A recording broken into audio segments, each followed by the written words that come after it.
The Tennessee Titans are perhaps a sleeping giant if they can get their defense together, because this offense, whether you want to give Ryan Tannehill the credit that he has earned or not, this offense could be absolutely lethal. And that is after 2 straight years of being really good. So this is something that I think needs to be taken notice when we talk about the Tennessee Titans. And to help me talk about the Tennessee Titans, my buddy Tyler Rowland, host of Locked On Titans. And Tyler, I mentioned the defense. If they can get their act together, this team really could be in that upper echelon of AFC contenders. How much do you think the offseason moves, bringing in guys like Bud Dupree, can buoy this defense to be in that level?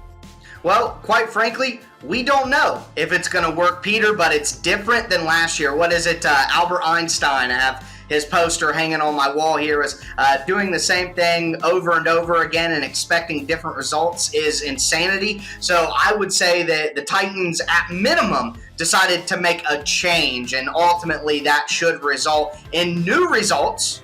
Whether they're good or bad, I can't know. But I do know what the Titans did do is they flipped their assets on defense. They took the money out of the secondary and put it into the defensive line. There's the constant conversation, debate about what's more important, coverage or rush, and which one is, going to benefit the other more. I am in the camp of believing that pass rush is ultimately more important than coverage. If I had to pick between elite or elite, I'd take the elite pass rush over the elite coverage. But the Titans kind of agree with my philosophy. Like I said, we got rid of Adoree Jackson. You see them get rid of Malcolm Butler, get rid of Kenny Vaccaro at safety, draft 2 rookies in the draft to try to fill important spots, bring in a cost-effective veteran in Jackrabbit Jenkins, who's been doing a great job throughout camp, elevate a young guy in Amani Hooker, who shows great promise as the safety next to Kevin Byard. So the Titans went with a youth movement basically in the secondary, and then, like you said, Bud Dupree, the big free agent prize for the Titans, but Danico Autry as the interior defensive lineman coming over from the Colts, 20 sacks in the last 3 years. I think he can do a lot to make the Titans' presence up front more physical, and ultimately just going to open up more opportunities for Jeffrey Simmons, who I think is truly the best talent on the Titans defense. So you put all that together, and from a Titans perspective, an optimistic perspective, you got to hope that the reinforcements up front, the youth in the secondary, and then some added depth with some guys who, your average fan wouldn't know or care about, that the added depth in those other 2 pieces. Hopefully the Titans will be able to be better on defense. And then Shane Bowen officially getting the defensive coordinator title. He was kind of a shadow DC, but really just a Mike Vrabel puppet last year. Mike Vrabel cannot run a defense. That's what we know from the evidence that we have. So hopefully Shane Bowen taking full control of the defense will help as well. Yeah, I happen to think that one pass rusher helps more than one coverage person, but I think overall your coverage is just a little more important than pass rush.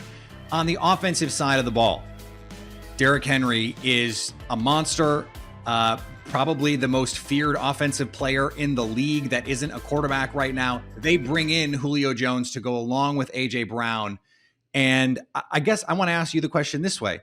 Are we past the point where this is fluky with this team? Is this just who they are, especially with Ryan Tannehill?